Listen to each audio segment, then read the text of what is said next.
Overnight columns of fire and smoke towering over Beirut, one of the most ferocious strikes yet in Beirut's southern suburbs, Israel saying it targeted Hezbollah weapons depots. One of those strikes seen in this video circulating online, and a shroud of smoke and flames surrounding this hotel in the capital.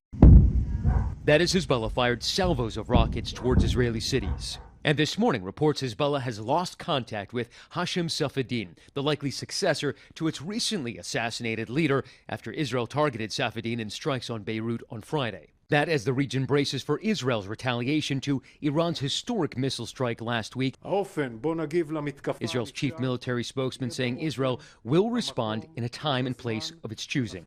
Fears of a regional war coinciding with tomorrow's one-year anniversary of Hamas's October 7th rampage, which left 1,200 dead.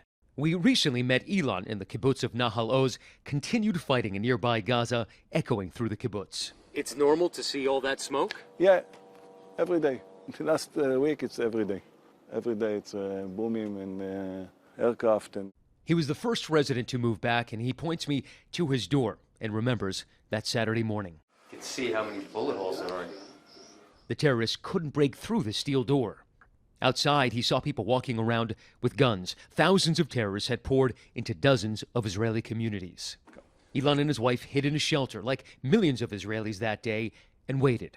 The power was cut, cell data down, and after hours in darkened silence, Ilan shows me the texts with his daughter, who lived nearby.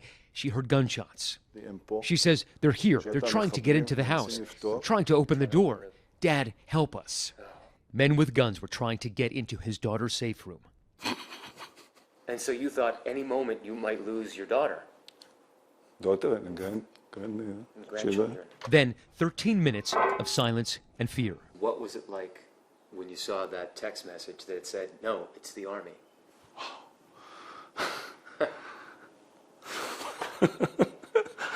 They were safe.